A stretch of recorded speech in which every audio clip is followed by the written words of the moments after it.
पालिका खबर अब विस्तारमा। स्थानीय सरकार सञ्चालन ऐन 2074 को दफा 83 बमोजिम स्थानीय सरकारले आफ्नो कार्यबोझ, राजस्व क्षमता, खर्चको आकार, स्थानीय आवश्यकता र विशिष्टतालाई हेरी विषयगत शाखा वा महाशाखा रहेको संगठन संरचना कायम गर्नुपर्ने हुन्छ।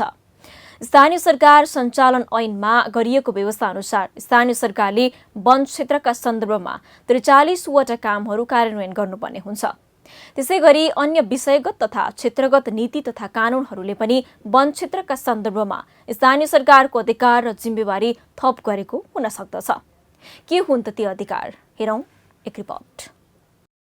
नेपालको संविधानमा वन क्षेत्रका सन्दर्भमा स्थानीय सरकारको एकल अधिकार अन्तर्गत जैविक विविधता, जलाधार र वन्यजन्तु संरक्षण जस्ता विषय मात्रै राखिएको छ।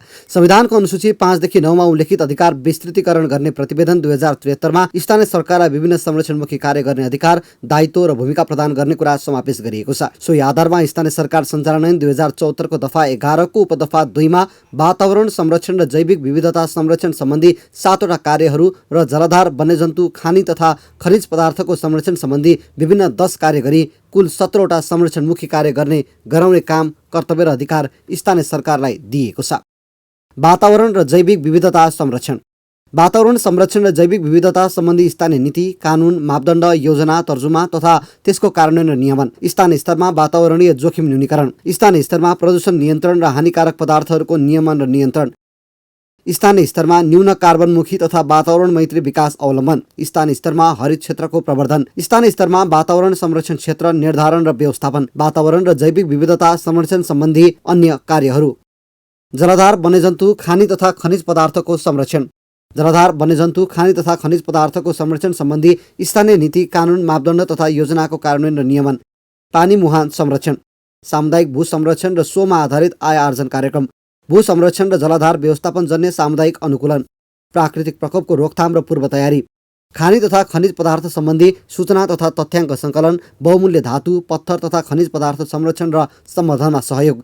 ढुङ्गा, गिटी, बालुवा, माटो, नुन, स्लेट, खरीढुङ्गा जस्ता खानीजन्य वस्तुको उत्खनन, संरक्षण र उपयोग। ढुङ्गा, गिटी, बालुवा, माटो, नुन, स्लेट, खरीढुङ्गा जस्ता खानीजन्य वस्तुको सर्वेक्षण, उत्खनन तथा उपयोग दर्ता, अनुमति नवीकरण, खारेज र व्यवस्थापन। भौगर्भिक नक्सा प्रकाशन। स्थानीय सरकार सञ्चालन ऐन 2074 सङ्घ र प्रदेश सङ्घको सहकार्यमा सङ्घ तथा प्रदेश कानुनको अधीनमा रही स्थानीय सरकारले प्रयोग गर्न पाउने वन सम्बन्धी साझा अधिकारहरू दफा 11 को उपदफा 4 मा व्यवस्था गरिएको छ। जसअनुसार सामुदायिक वन र समुदायमा आधारित अन्य वन सम्बन्धी अधिकार र वन व्यवस्थापनसँग अन्तर सम्बन्धित 14 अधिकार प्रयोग गर्न सक्नेछन्।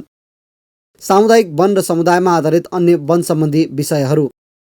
वन जङ्गल, वन्यजन्तु, चराचुरही, जल उपयोग, वातावरण, पर्यावरण तथा जैविक विविधता सम्बन्धी स्थानीय नीति, कानून, मापदण्ड, योजना, कार्यान्वयन र नियमन। स्थानीय स्तरमा सामुदायिक, ग्रामीण तथा शहरी, धार्मिक, कबुलियती र साफेदारी वनको संरक्षण, सम्वर्धन, उपयोग, नियमन तथा वन उपभोक्ता समूहको व्यवस्थापन। मध्यवर्ती क्षेत्रको सामुदायिक, धार्मिक र कबुलियती वनको व्यवस्थापन। स्थानीय स्तरमा नदी किनार, नदी उकास, नहर किनार तथा सडक किनारमा वृक्षारोपण व्यवस्थापन। स्थानीय स्तरमा निजी तथा व्यावसायिक वनको प्रवर्धन र नियमन। स्थानीय स्तरमा सार्वजनिक खाली जग्गा, पाखा वा क्षेत्रमा वृक्षारोपण, सम्भार, उपयोग र व्यवस्थापन। स्थानीय स्तरमा जडीबुटी तथा अन्य गैरकाष्ठ वन पैदावार सम्बन्धी सर्वेक्षण, उत्पादन, सङ्कलन, प्रवर्धन, प्रशोधन र बजार व्यवस्थापन। वन बिउ बगैँचा स्थापना, व्यवस्थापन र प्रवर्धन। नर्सरी स्थापना, बिरुवा उत्पादन, वितरण, रोपण र प्रवर्धन। जैविक विविधताको अभिलेखाङ्कन। वन्यजन्तु र चराचुरुङ्गीको संरक्षण, व्यावसायिक पालन, उपयोग र अनुगमन। स्थानीय वन्यजन्तु, पर्यटन र आय आर्जन। वन व्यवस्थापनसँग अन्तर सम्बन्धित अन्य विषयहरू।